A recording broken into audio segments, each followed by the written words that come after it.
তাহলে হাদিস শরীফ যেটা আমি শুরুতে পড়ছি, আমার আপনার মধ্যে দিন ঈমান কোনটা আসবে? আমি যার সাথে থাকবো অন্যটা আসবে না, সেটা আসবে। শুধু ঈমান, চরিত্র আসবে। নেশাওয়ালার সঙ্গে থাকলে নেশা, সেজদাওয়ালার সঙ্গে থাকলে সেজদা, জিকিরওয়ালার সঙ্গে থাকলে জিকির, দাড়িওয়ালার সঙ্গে থাকলে দাড়ি, জিনা ব্যভিচারওয়ালার সঙ্গে থাকলে জিনা ব্যভিচার। যার সাথে থাকবেন তার। আলেমদের ব্যাপারে কটূক্তি করে, তার সঙ্গে থাকলে আপনি কি আস্তে আস্তে ফেরেশতা হবেন না আপনিও কটূক্তিকারী?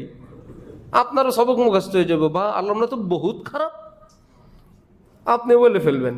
কি ব্যাপার, আপনার কাছে অনেক দলিল প্রমাণ জমা হয়ে গেছে, দলিলের আলোকে আলেম খারাপ। আলেমরা তো খারাপ, এই জন্য তো আলেম, নইলে তো নবী হইতো।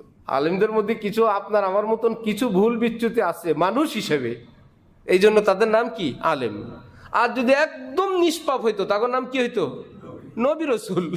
যে আম গাছ সারা বছর 20-50 বছর আম দিল, আম খাইলেন 14 গোষ্ঠী মিলে, এক মৌসুমে আম ধরে নাই, এত খেপছেন কেন কাইটে ফেলার জন্য? একটু সবর করেন, আগামী বছর আবার আম আসবে। যে সূর্যটা আলো দেয় আজীবন, একদিন